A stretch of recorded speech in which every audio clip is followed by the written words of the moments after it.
Hello and welcome to Sports Fan Entertainment. 32 teams, 32 days, and today we are talking about the Tennessee Titans. That is right, my 32 teams, 32 days series in which I preview each and every team in the NFL. That series has now started. We are going to kick off with the Tennessee Titans, and then we will go in alphabetical order. The order is down in the description box below if you're watching on YouTube. But also this year there's a couple new things. Number one, head over to sportsfanentertainment.com because every day a 32 teams in 32 days article will be posted, and it won't be written by me. It'll be written by one of my SFE writing team members. They're going to write their own 32 team in 32 days season previews on the website, so you'll have another perspective as well. Also, we're adding a couple things this year. I'll give you a couple bold predictions for each team heading into this season. I'll give you some fantasy outlook, and then of course I will give you my overall season predictions. So today we are talking about the Tennessee Titans, my favorite team. We always start with the Tennessee Titans, and deservedly so in my opinion. And Titans fans, I truly believe that this is our year. We're going to look at our strengths, our weaknesses, look at our schedule, give you a fantasy outlook, give you some bold predictions, and then we will get out of here. Let's start with this team's strengths, and we're going to start at the quarterback position. Finally, in Tennessee, we can once again say the quarterback position is truly a position of strength for this football team. We are led by Marcus Mariota, and what a job he does leading this football team. Last year, 26 touchdowns to 9 interceptions in his second season in the NFL. This guy is a superstar in the making, in my opinion, and I believe that this year he will solidify himself as a top 10 quarterback in the NFL. He's extremely accurate. His deep ball has been improving year in, year out. He's so accurate, so precise, such a great locker room presence. We love Marcus Mariota, and deservedly so. Second strength for this football team, running backs. When you have a duo of DeMarco Murray and Derrick Henry, man, that's a nice running back duo to have. And when you combine that with good quarterback play, you're talking about a real nice combination right there. Derrick Henry, I expect to get some more carries this year. Now, currently, head coach Mike Mularkey is saying that DeMarco Murray will still be the workhorse this year, and I'm fine with that, but I think Derrick Henry is just going to get more involved than we're expecting. He's going to make an impact. He may end up starting mid to late season, because you see so much potential with him. Now, last season, sometimes fans complain that he didn't get enough playing time. To me, last year, Murray earned all of his playing time. This guy was fantastic. He rushed for over 1,200 yards, and he also was very good in the receiving game. He caught a number of turnaround catches, a number of touchdown catches, even threw a touchdown. DeMarco Murray deserved his playing time last year. But this year, I want to see Derrick Henry involved a little bit more. This is definitely a position of strength for the Tennessee Titans. How about their offensive line? Yes, once again in Tennessee, we have a strong offensive line. Not since the days of Michael Roos and David Stewart have we been able to say that we have a good offensive line in Tennessee, but this is what we can say now, as we have the next Michael Roos and David Stewart, in my opinion, in Taylor Lewan and Jack Conklin. And hey, maybe they're even going to be better. I know this is sacrilegious to say, but Taylor Lewan and Jack Conklin have been better in their first couple of years in the league than Roos and Stewart were. So that's very nice for us Tennessee Titans fans. You look at the other positions on the offensive line. How about Quinton Spain, who had a nice year last year, really did well in the run game. Also look at center Ben Jones. He had a solid year, maybe his best year in the NFL. Right guard position is Josh Klein, whom I don't love. The Patriots cut him last year. He started for the Titans and he did pretty well, but I want to see another year under his belt before I completely buy into Josh Klein. But regardless, you have to love this offensive line. So we're talking about strengths. We're talking about quarterback, running back, offensive line. This should be a top 10 offense in the NFL this year. Last year, it was 11th in yards per game. I expect it to be top 10, possibly even top 5. If it's not, you got to look at offensive coordinator Terry Robisky. You got to look at head coach Mike Mularkey.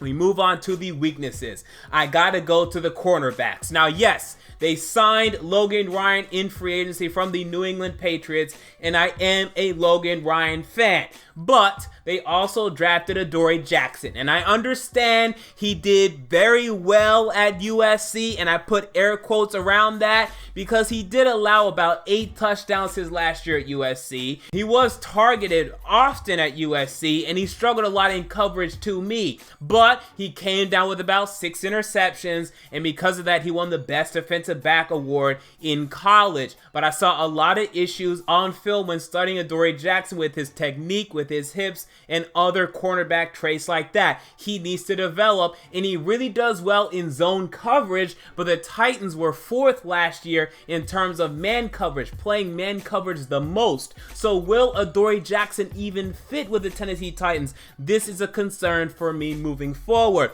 Beyond these 2 men, I don't love the cornerback depth. Now, LaShawn Sims last year had a couple good games. He was good against the Denver Broncos. He was good against the Kansas City Chiefs.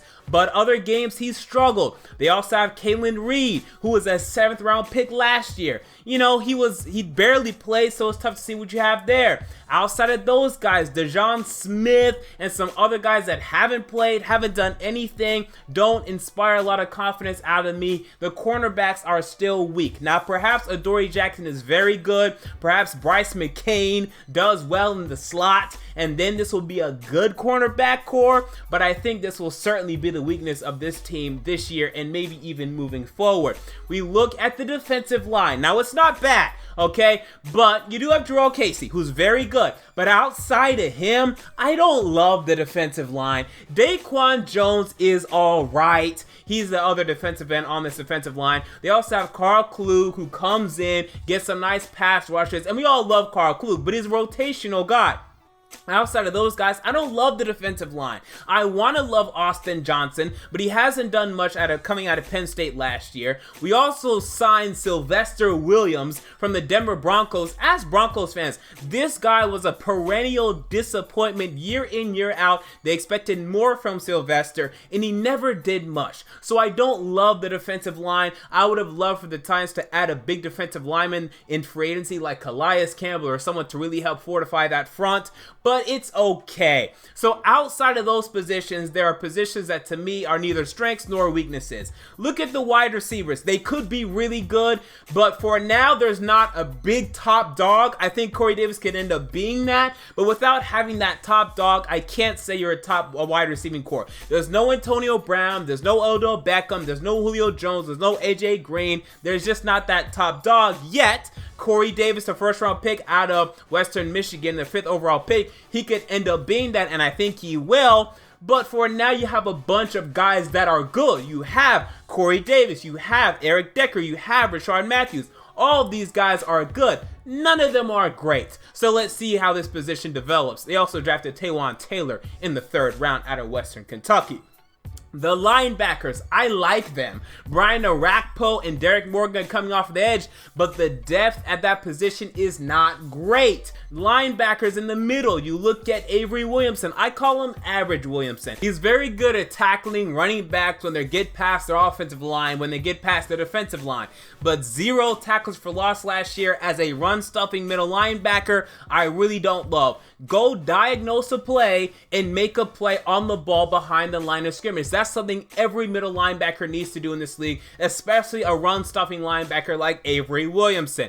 Next to him, Wesley Woodyard, who's actually very good in coverage. I mean, a lot of us know the Titans don't do well covering tight ends, but Wesley Woodyard graded out really well last year, covering the tight end, covering wide receivers occasionally. He's very good as a coverage linebacker. They also drafted Jayon Brown out of UCLA, I believe in the 5th round. He's also going to come in and help with that duty. The linebackers are pretty good. I couldn't quite put them in the strength category, but they're pretty good. I think the safeties could be quite good. Look at Kevin Byard. This guy could have a Pro Bowl year this year. He had a very impressive rookie campaign. He could step it up and end up being a Pro Bowler in 2017. He's a ball hog guy, at least it was at MTSU. Last year didn't see too much of that, but I think you'll see it more in 2017. How about Jonathan Cyprien, whom the Titans signed from the Jacksonville Jaguars in free agency? He's very good against the run. He's not great against the pass, but you still have Denora Cersei who can come in and help with that kind of duty. So the safeties could end up being a real strength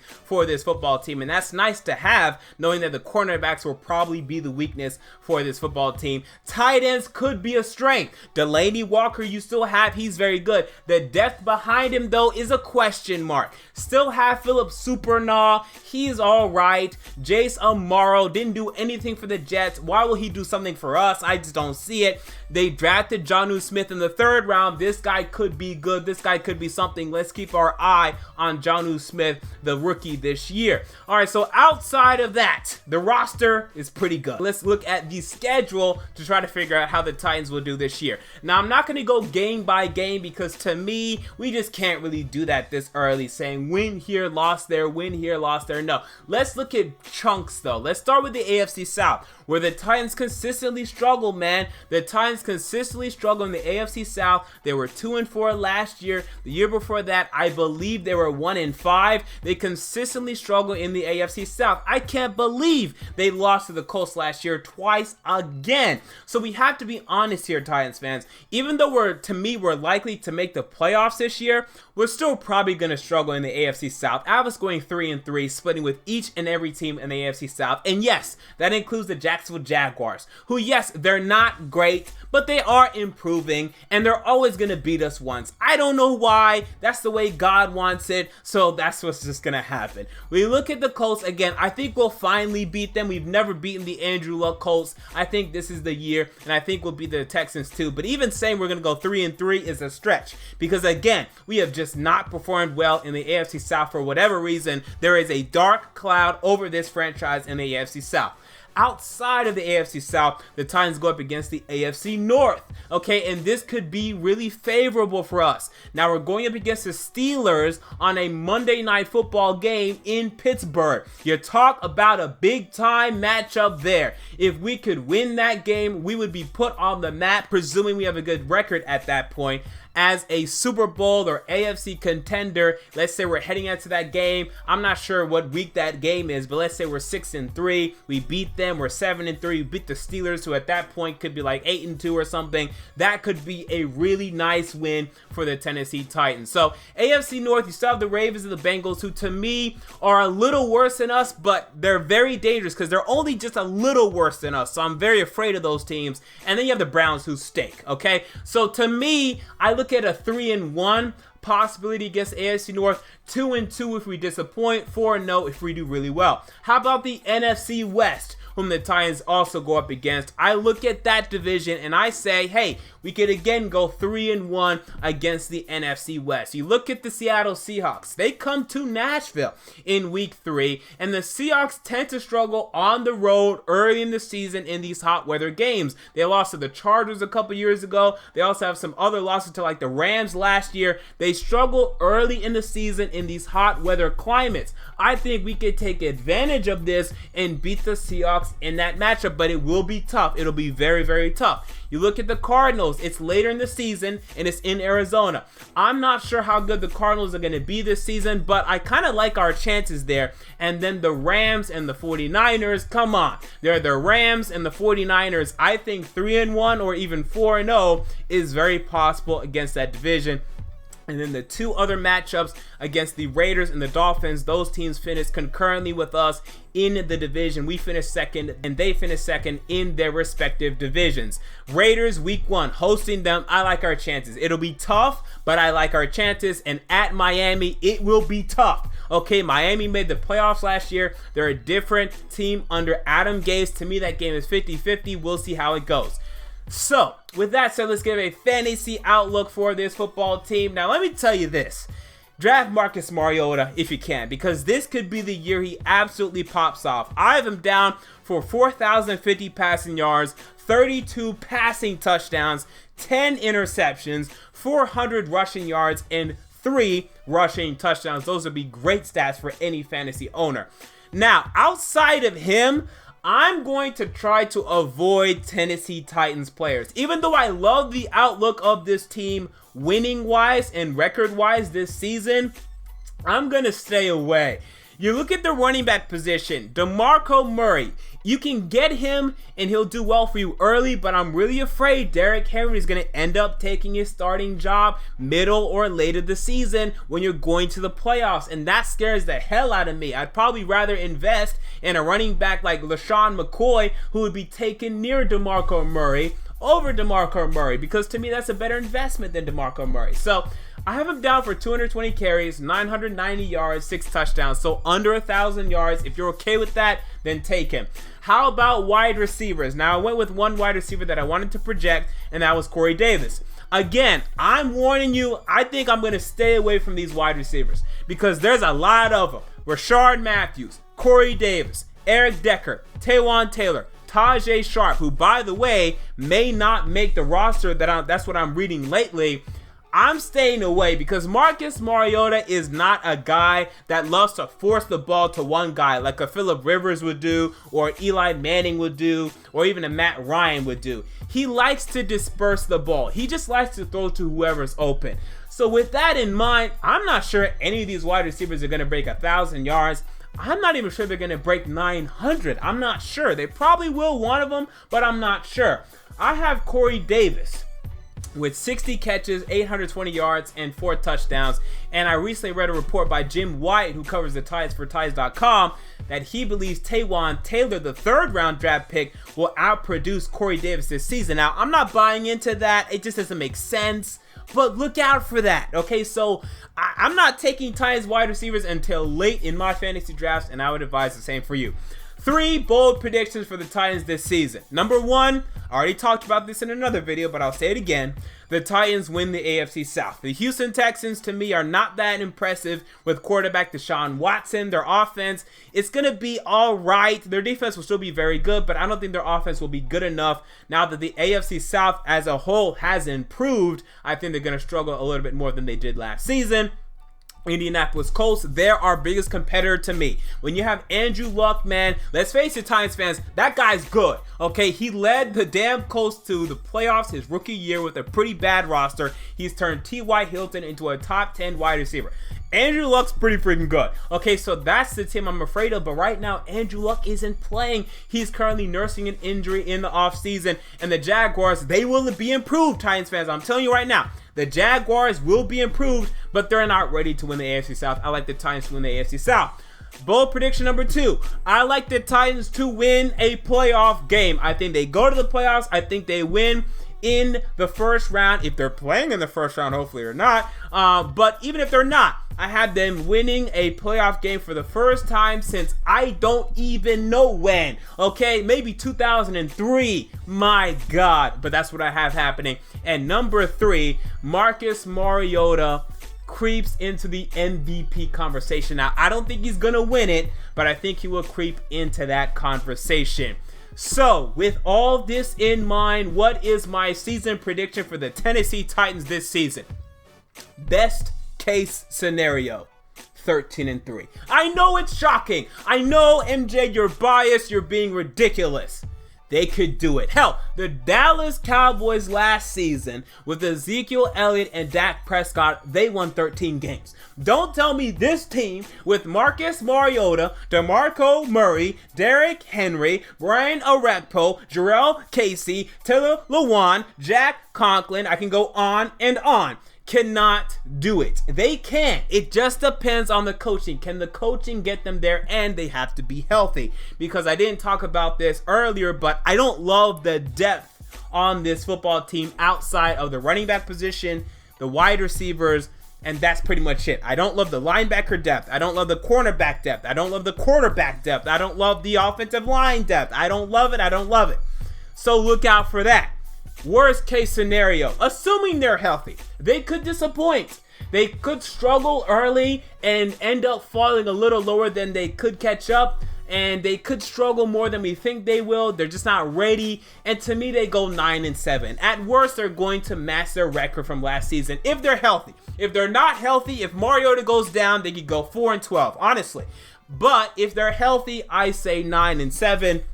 My prediction, 11-5.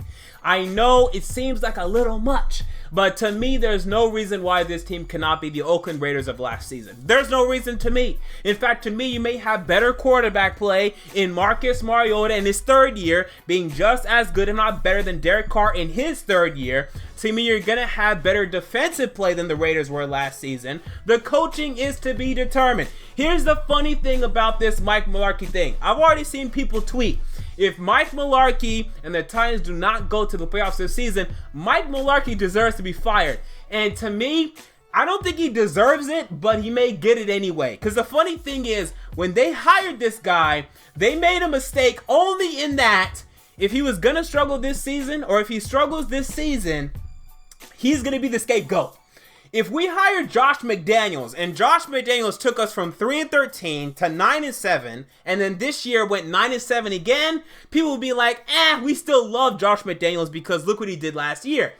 Now, because it's Mike Mularkey, if we go 9-7 again, people are going to say, oh, he's the reason why. Whereas Josh McDaniels, people to me really wouldn't point the finger. All right, so there you go. Those are my thoughts on the Tennessee Titans 2017-18 NFL season. What are your thoughts? Comment down below. I want to know. Make sure to go to Sports Fan Entertainment to check out the 32 teams in 32 days article regarding the Tennessee Titans. The link will be down in the description box below. And also make sure to check out all SFE social media links, Twitter, Instagram, etc. down in the description box below. Follow me on Twitter at the MJ Take. All that stuff is down in the description box below. Until next time, this has been MJ from Sports Fan Entertainment. I'll be back tomorrow for the Arizona Cardinals.